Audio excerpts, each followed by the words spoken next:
Right, good afternoon, everyone. Welcome to the today's virtual ODI Fridays lecture. I will introduce today's speaker in just a minute, but I just wanted to give some ground rules on how we're going to run the session today. I'd like you all to stay on mute, please, whilst the talk is ongoing. You can unmute at the end in order to ask questions. I also wanted to let you all know that we will be recording the talk today, and it will be published on our YouTube channel afterwards. So if you're unhappy with your face or voice appearing on the recording, then please keep your video off, and you can ask questions in the Zoom chat. So you've got two ways to ask questions. One, just by posting it into the chat. You can also raise your hand, and I can then come to you individually to give you a chance to ask questions directly. So I think that's it in terms of basic ground rules. So to introduce today's speaker, we have Theo Blackwell, who's Chief Digital Officer for London. Theo was appointed in 2017 and leads on London-wide digital transformation, data and smart city initiatives at City Hall. So welcome to the lecture, Theo. And I'm going to hand over, let you share your screen and start your presentation. You'll need to unmute as well. Hi, just sharing my slides now. Can everyone see that? Yep, I mean, everyone's on mute, so don't all rush at it. I hope everybody, first of all, I hope everybody is safe and well. I'm speaking to you from Crystal Palace, where I've been ensconced for the last week. We're all working remotely at City Hall. And I thought I'd take you through some slides that I most recently presented in to some CDOs in New Orleans, explaining my job in relation to data and some of our developing thinking. And then perhaps towards the end, because obviously what's on all of our minds is the response to COVID-19, I'll just outline some of the sort of issues and things that we're doing around that too. So let me just get back to the other slides so I can do page down. Okay, so I was appointed just over 2.5 years ago by Sadiq Khan, and my role in this sort of org chart that we put together is essentially working in the Mayor's office directly to the Mayor's Chief of Staff, David Bellamy, and working in a sort of advisory capacity, the Smart London Board, which is a group of people who've been appointed through the sort of mayoral process, gives us advice, steers and shows us some potential opportunities. They meet on a quarterly basis. So although there is no direct team to support the Chief Digital Officer role in London, I am tasked specifically, no large team, I've got a small team of people who work on smart initiatives. I'm tasked specifically with working with what's called the City Intelligence Unit, and also the digital transformation team in external relations. And in addition to that, close working with what's called the technology group within City Hall. The City Intelligence Unit effectively run the London Data Store, which you'll all know about. We have a team working specifically on smart initiatives with sensors funded by the European Union, and quite an advanced opinion research and statistics team. The digital transformation team at City Hall develops, designs, commissions digital products, runs the website and so on. And behind that, are a whole range of different teams at City Hall that we work with, because they all have emerging data needs. And then behind that as well are the agencies that the Mayor has responsibility for: Transport for London, London and Partners, which is external and external promotion, and the development corporations, actual physical spaces that are run by the GLA, notably the Olympic Park, Old Oak Common, and the Royal Docks. So there's also quite a big push right across the GLA to do more group collaboration on IT projects. So that's looking in constant liaison with the CIOs and CIO teams of Transport for London, Met Police, London Ambulance Service. So there's quite a broad purview here, and partly, that goes into the nature of London. We're effectively a regional authority. So if you kind of compared us with New York, it wouldn't be a comparison at all. New York sort of directly runs its services, whereas we know that in London there's another tier of local government below us. That said, there are some really significant advantages of London as a whole, in the sense that our transport authority is accountable to the mayor, whereas if you looked at New York, the transport authority is accountable to the governor of the state.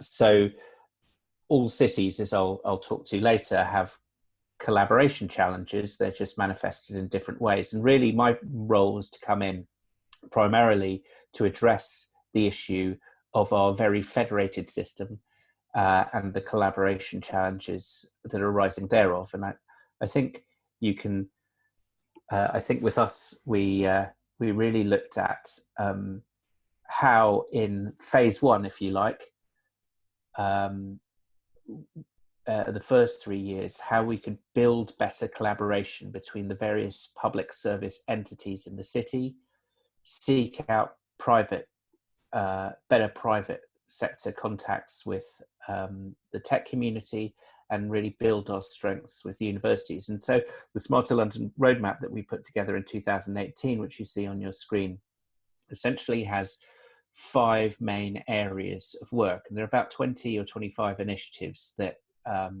come from this. We developed this after talking to holding about 80 public meetings, doing, I think, the largest listening exercise on data and what it means to be a smart city that London's ever had. And the clear steer coming back from us, although affirming our premise of these 5 areas of activity, was that it's really important that when we discuss data and technology, that we put people first. So the first thing that we've done is championed user-centered design. So that's the Mayor of London saying we should abide by good design standards. We help craft the local digital declaration. And today, actually, where we've agreed our new digital and technology strategy for City Hall, online, remote working, which is a major advance, that puts the principles of the government service standard right at the heart of how we design things, and provides new assurance processes in internal and external facing digital products and services that we will do so according to those standards. So it's the first time that's happened. Before, it probably happened more in an ad hoc way rather than as standard. Secondly, to focus on city data. By that, we mean how we use the London data store to become the central register of where data is in London, and promote data sharing projects inside and outside the GLA. Thirdly, world-class connectivity. So that is creating the first concrete plan for full fibre connectivity into homes in London, using the planning process. So the London plan, which is currently back and forth between the Mayor and the Secretary of State, has a really strong vision requiring developers in all new properties to put in full fibre connectivity to homes. we're using the transport network to essentially lay hundreds of kilometers of full fiber cable that will not only, through another step, will not only provide 4G coverage on the tube in the next few years when you're in tunnel, but it will also create a full fiber spine right across the city. And we've identified 600 public buildings to connect that fiber spine to right across London. That lowers the cost of investment for private providers to then provide full fiber and address the problem that only about 13% of London has full fiber coverage. Major area of work. And just to think, like maybe 4 or 5 years ago with fiber coverage, we were handing out vouchers to businesses. So this is just like a major step forward. Digital skills, we have responsibility for skills, and later this year there will be a entitlement for all adults with low or no basic digital skills to get training. So it's a devolved power from government. So we're looking, and there's a kind of really interesting data question here is, it's one thing offering digital skills entitlement to Londoners who don't have it. It's another thing getting people to take it up. And who do we target? So there's a major initiative around that. And the final area is city collaboration. So that's the development of the London Office of Technology and Innovation, which is working with 16 boroughs, including on data projects, to create a coalition of the willing for the first time, people who ascribe to the same values and ways of working, to work together on projects. And that's not based at City Hall. It's funded in part by City Hall, the boroughs and London councils. Based in London councils is the appropriate body to take that forward. So all of those things, I think, if you looked in a big organization, essentially you'd have, and it wanted to do digital transformation, it essentially would have, we think, would have to do those things: design, data, infrastructure, skills and talent, and collaboration. We're just applying that to a city. So that enables us to create the resource and provide the leadership and the direction of travel and where we think people should go. So the responsibilities of the mayor are, so I'm doing these on PDF, so I'll try and get them to fit the page. So the responsibilities of the mayor are effectively set out in statutory strategies set by Parliament, what the mayor should do. And I've put these out in outcomes here. Our environment strategy says we should be a zero carbon city in the next few decades. Our transport strategy aims to change the transport mix. We want 80% of people to move around London by walking, cycling or public transport by 2041. So none of these things addressed below are really going to be, none of these objectives are really going to be addressed without data and technology, and not just data held by City Hall, but data held by councils, universities, civil society, citizens themselves right across London. So how we, in phase one, build that capability to have a big conversation about data, how we do the data store for the 2020s is effectively now a core part of our business. London's key driver is its rising population. So by 2050, possibly another 2 million people. So in sort of old money, that's the equivalent of 8 extra boroughs. And what we've done in this phase one is created this new innovation infrastructure. So with the data, we'll be able to make more open calls, more ways of engaging civil society and businesses in meeting those challenges. You've got my small group at City Hall and our funding for various accelerators. We have Transport for London's innovation team, which was set up in 2016, led by Michael Hurwitz. And they're doing open call challenges such as Road Lab, sponsoring a transport innovation hub in with Bosch called Connectory. And they work with us very closely on other open call initiatives like the Mayor's Civic Innovation Challenge, which recently awarded 6 companies small prize and opportunity to work with TfL on issues like curbside mapping, and heavy freights, how we reduce heavy freight movement around London. London and Partners, the promotional agency for London, funded in part by business and the Mayor of London, has a team of people to connect with inward and outside investment and opportunities in London, which then triggered a conversation of what does London look like if someone's got a great idea and they want to scale it. So we're working very closely on presenting that shortly. And as I said, the London Office of Technology and Innovation. And the important thing about this slide is that, none of these things, these functions existed 3 or 4 years ago. These are all, we've had to create new institutions to engage the tech community and respond to the growth of data opportunities and, of course, increased need. So, open data, one of the things that London is really good at.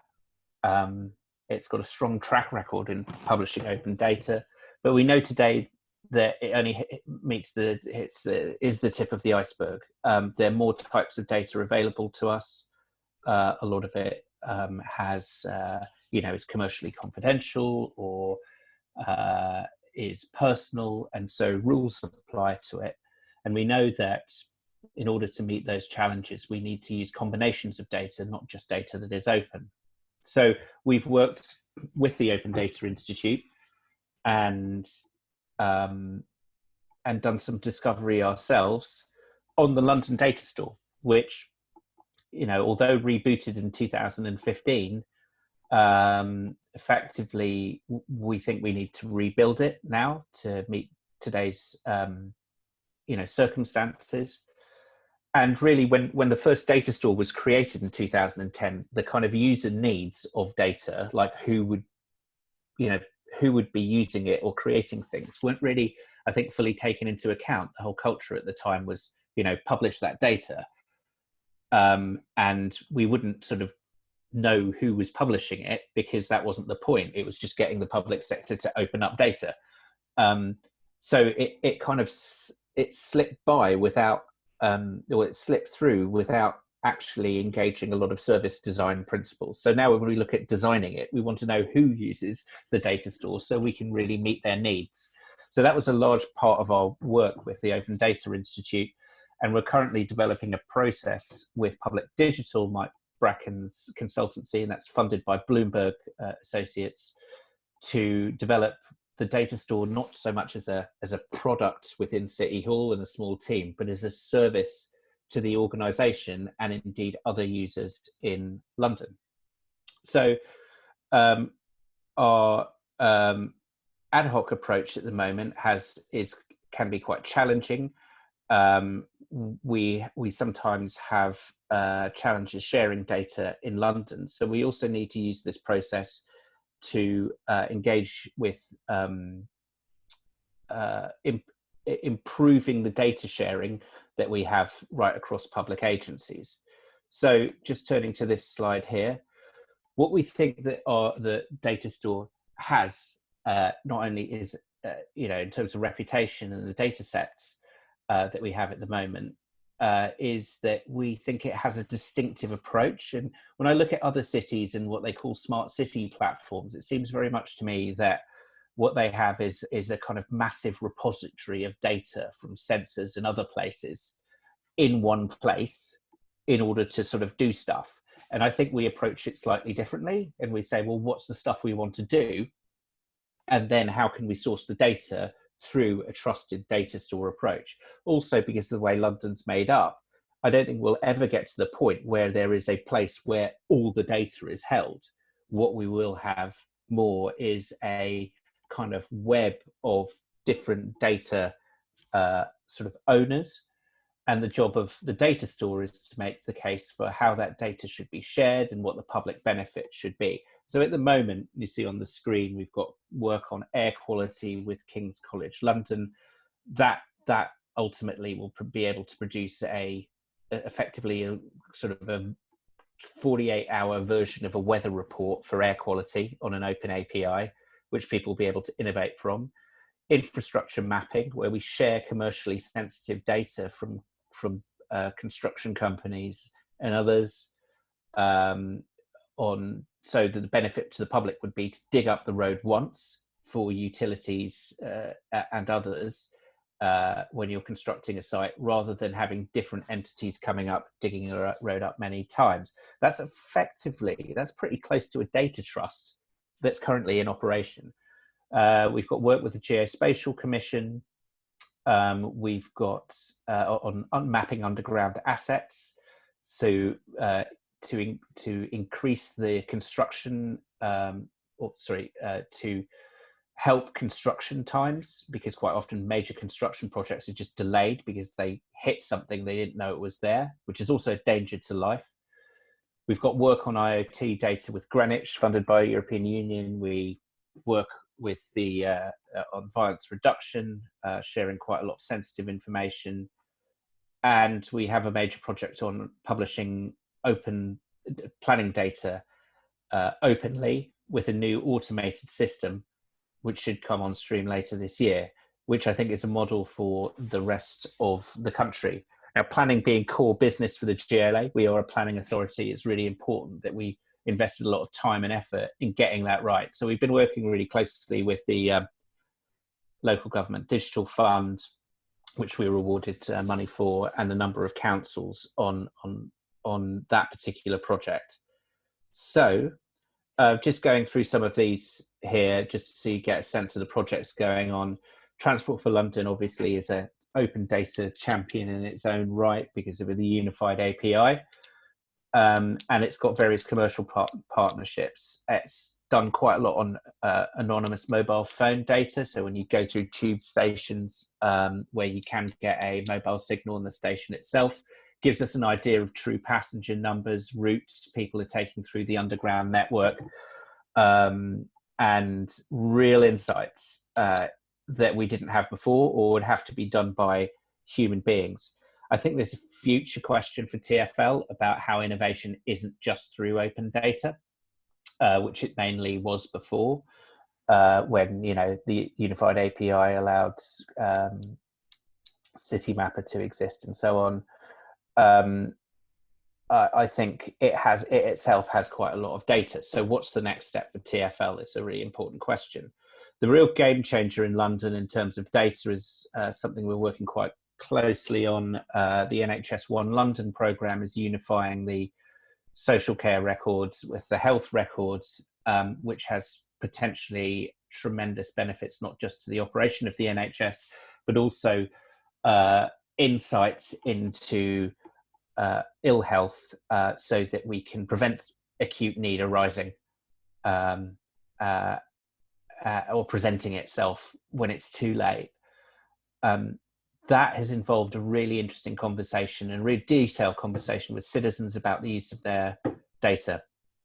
And that culminated earlier this year with a 4-day citizen summit over 2 weekends in February and March with 100 Londoners who are representative of London, to talk to them about when it was appropriate that their data is shared with research bodies or outside the NHS and inside the NHS.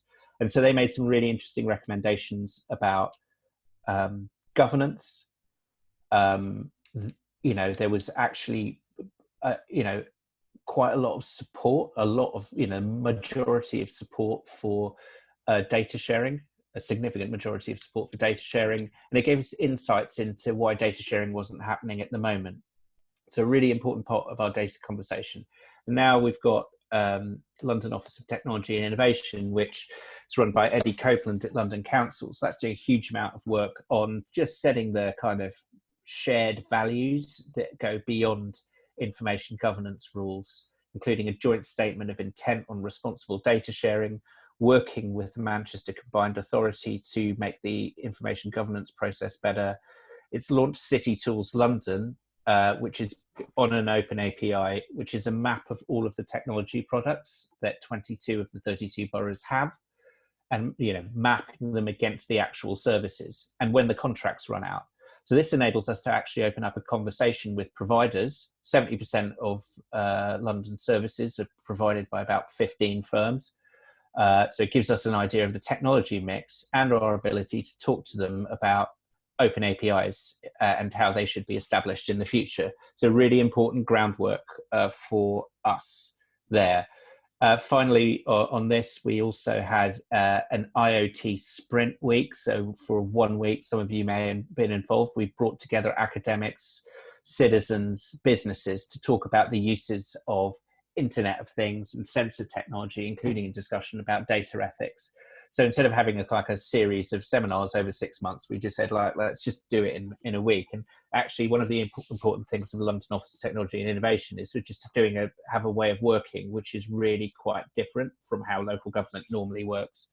Emphasis on, agile approaches, doing things swiftly, and so on.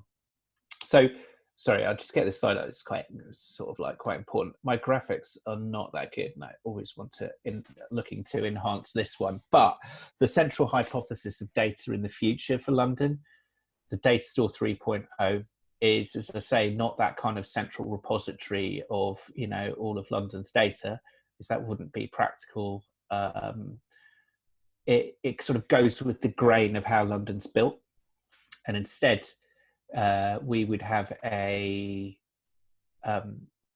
central, we'd be the central register, like the library index card of where the data is held from many public sector and other organizations in London. So we'd have the metadata, and that would enable us to do projects when they arise and then build our capacity to ask the right questions that start those projects off in the first place. So in the end, I think the future of London data isn't so much, quite often when you sort of talk about data in cities, you get immediately into a kind of all bells and whistles technology discussion about a platform. I think technology actually only plays a small part of this discussion. It's a large part of it is basically multidisciplinary teams, human beings asking the right questions in conjunction with the technology solution.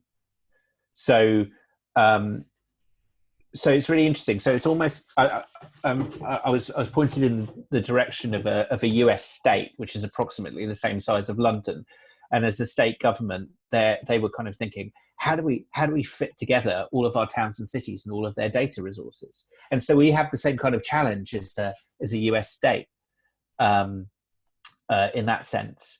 Or a piece of regional or a regional government somewhere else. So how do we get data right in a really federated structure is the exam question. So that is the that's the direction of travel basically. And just to repeat, phase one, fixing the plumbing, getting the basics right in order to have this conversation about data, and that effectively is what my job was until about 10 days ago, where now we're obviously talking, the priority is COVID-19 response and supporting our emergency services and councils.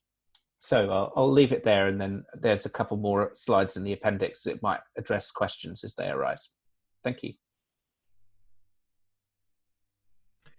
That's great. Thank you, Theo. It was a really interesting talk, and I love the library index card analogy for the data store.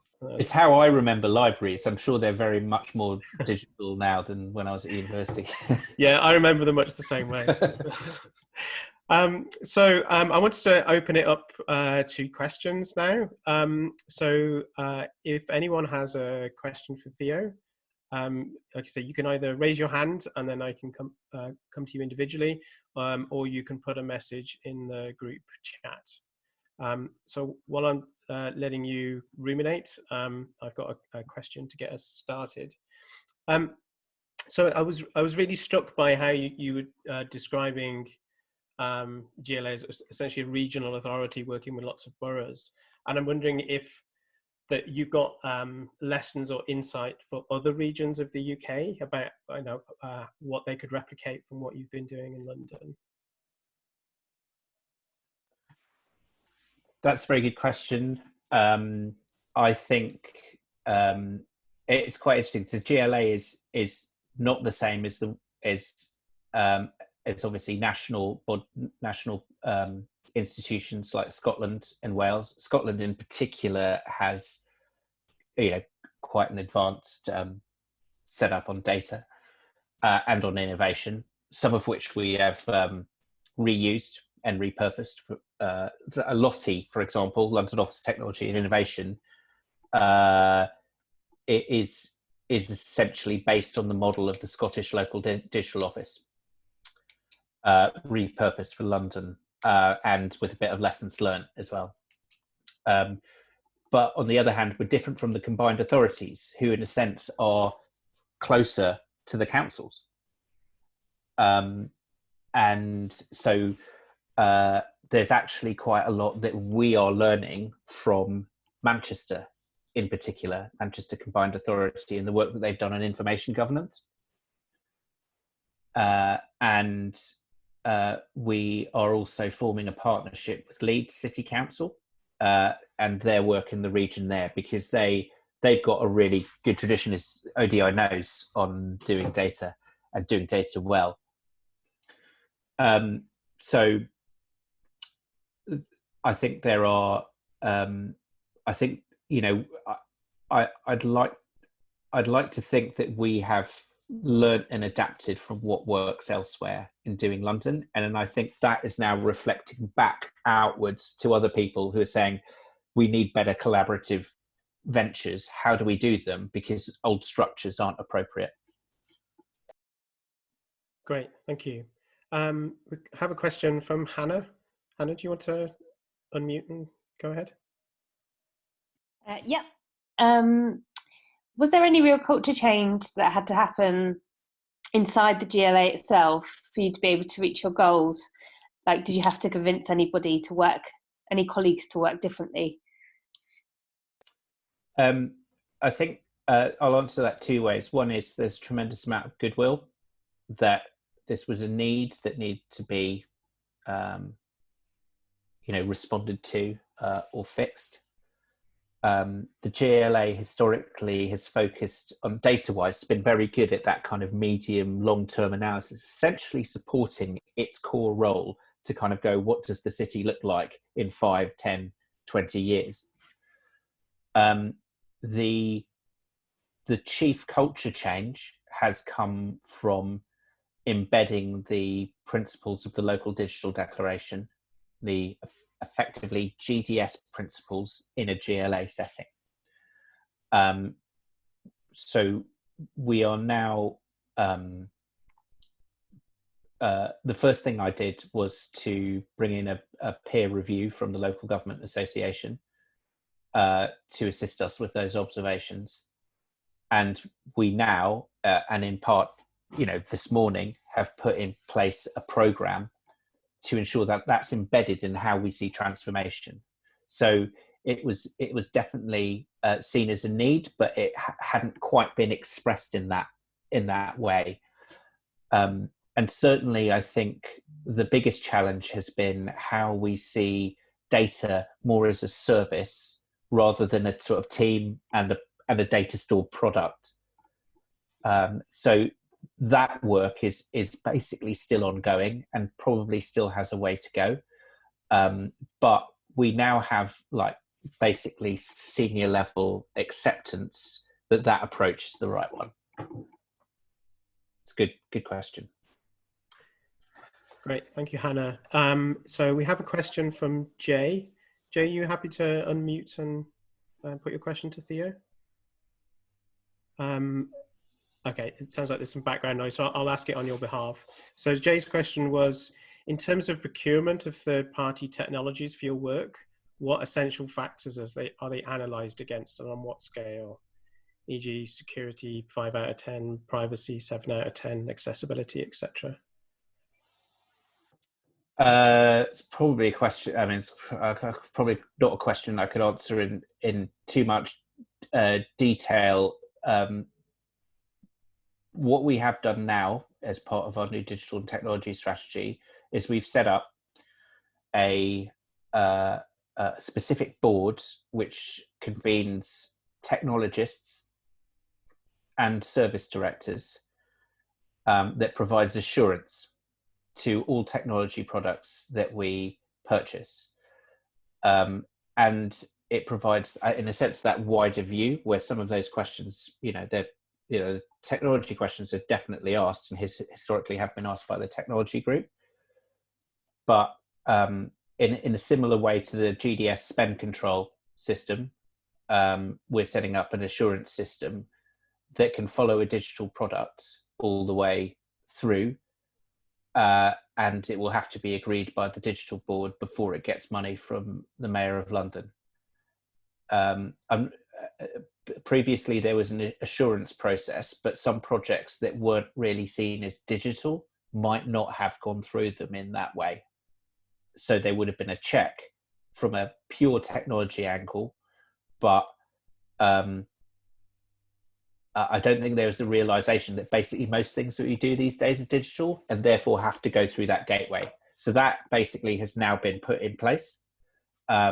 And it essentially is a modified old style GDS assurance process without using the word spend control. Thank you. And Kellen, we have a question from you. Hi Theo. I'm actually a student working on a data project for a community in East London, and something that you mentioned whilst you were speaking that really interested me was some kind of program that the GLA is planning on putting in place to teach digital skills to adult members of the general public population.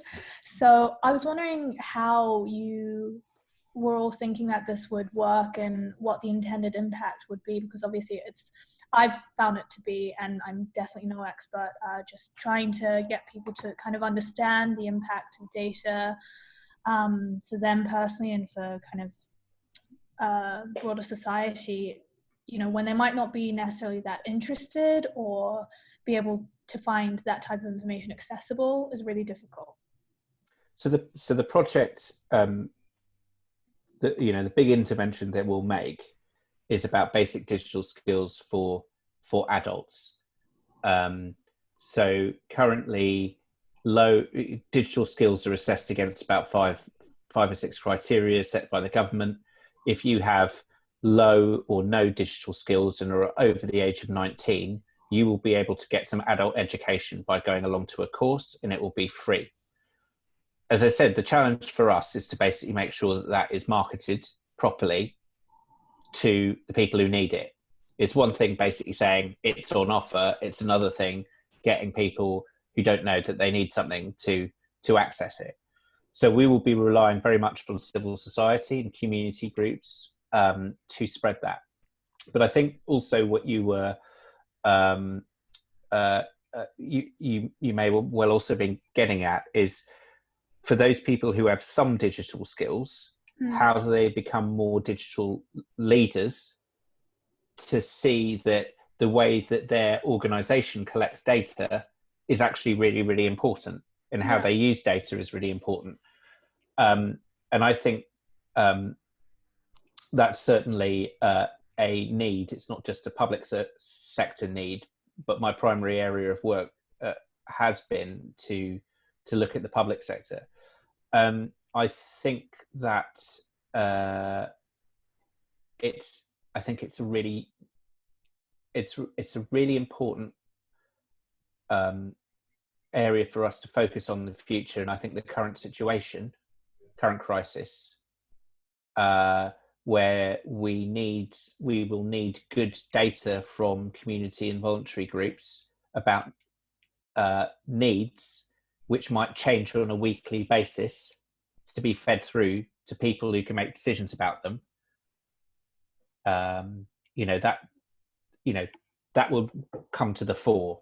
And indeed, I think, as it's emerged this week, in particular, that, the focus on good data and timely data is something that right across the government people are asking for. Great, thank you. Thank you for the question, Canon. We have got a couple more questions from the audience. Lorna, do you want to ask your question? Hi, Theo. Hi. It's Lorna here. I'm from Crown Commercial Service, which is part of Cabinet Office, and I'm really keen to understand the work that's going on and the links that are in place, what projects and with those sort of strategic links with central government to see potentially how CCS could get involved in the work that's underway. Yeah, so my colleague Eddie Copeland, who's Director of London Office of Technology and Innovation, I know is involved CCS in conversations about procurement and the and also the whole City Tools project that we've done. And if you haven't had a chance, have a look at City Tools London, everybody. It's quite cool. It's on a sort of Power BI dashboard. It was done for us by Eden Smith for free, I think, and have a play around with it, because basically you'll be able to see the technology mix of London there for you, and you can sort it by area, so you can get a picture of like who provides the housing technology in London, or you could do it by borough, or you can cut it any which way. And as I said, the crucial thing is we know when the contract ends now for many authorities. So we can then have a discussion with, let's say, Northgate about, if a contract's coming up in March of next year, and there's 6 authorities that are re-tendering, it can bring those 6 authorities together to discuss things about their common needs. So that's definitely something that's been happening with CCS. Okay. And as I mentioned during my talk as well, one of the things that Lottie's really interested in, and this comes directly from the CIOs in the local authorities, you can cut through all sorts of asks on local government procurement, but the one that they're really interested in is how do we basically put in, make sure that there are open APIs in the products that we buy. I think that's really fundamentally important.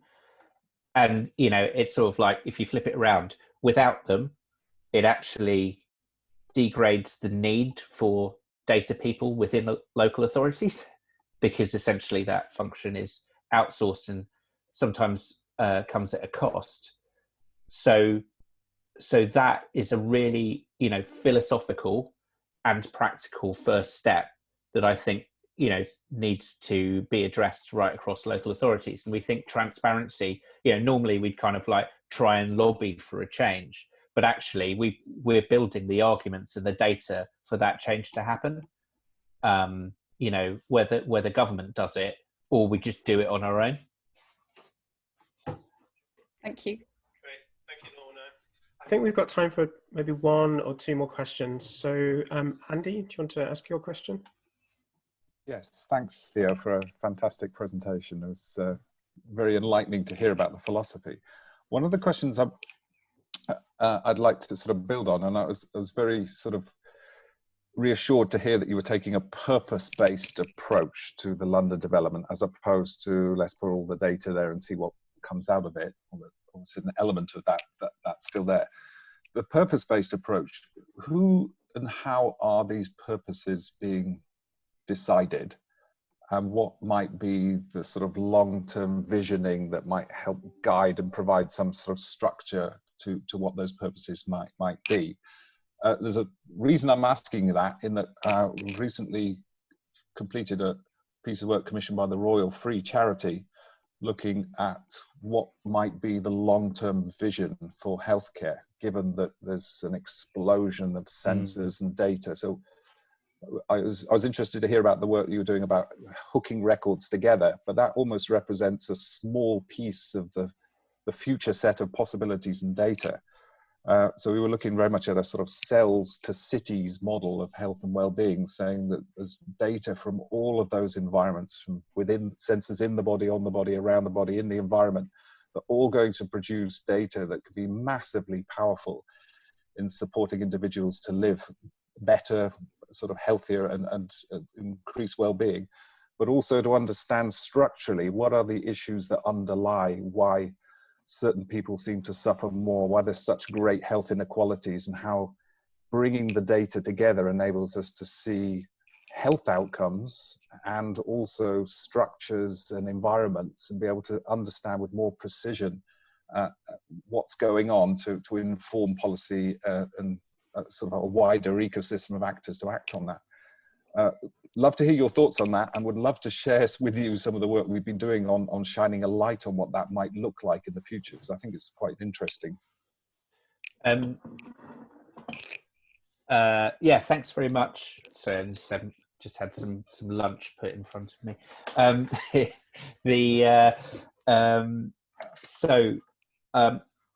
On purpose-based approach, when I joined, there were quite a lot of data projects going on, and they all were, you know, supporting mayoral strategies. But I think if you looked at it from a data sense, you could say that there were a combination of kind of ad hoc projects, and there were a combination of ones which supported a direct need that was expressed by a core service or function of the GLA. So quite a lot of the projects that I've set out there are ones that I would call truly purpose-based projects, because they support the planning function, which is core business, or they directly support a key element in a strategy that the mayor has been democratically charged to set out. For example, environment strategy and work around air quality and tool for citizens, or tackling crime. So that then poses us the question of how do we decide which ones are priorities? So therefore, as part of the data store work, the next step from what the ODI has done for us on the kind of discovery exercise is our work with Public Digital on setting up this concept of the data as a service. And so therefore, prioritization of what our data projects are will come with that. So then we have to kind of create an internal process to say, like, our priority is actually air quality or you know, reduction of violent crime. So so those are areas where we have identified, or you know, already quite a lot of investment, and then we think about spinning up projects internally with external partners, and in a sense they you know, there's a drive with those areas because essentially we've been given an area to focus on. So I think we kind of move from imprecise science to slightly more of a precise science without it being 100% precise, if you see what I mean. Yes. So the final point I'd make on your question, because you raised data, is that as part of the experience of doing One London, of bringing together those data sharing records that currently exist in, you know, 30 different ways in London from the old PCT network, I think, is that there needed to be more of a unified vision of London's health data. Yeah. So not just the technological architecture that allows us to share, but a common understanding of what we're going to use it for. And as part of the London Data Vision, which you know, until current crisis, the work had just started on that, and a number of stakeholders were engaged, and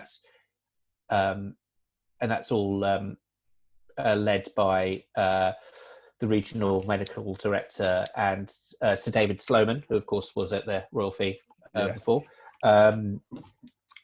those were looking at use cases of that data. Now, the interesting thing about that is that, traditionally you'd kind of go, how do we tackle diabetes and, a variety of medical conditions that are, sort of well-known drivers of ill health in London. But it also gives us the ability to just look slightly outside of that and into areas that have of more social, sort of wider social impact. So part of that process is us just looking at things like, again, our two big priority areas before, air quality.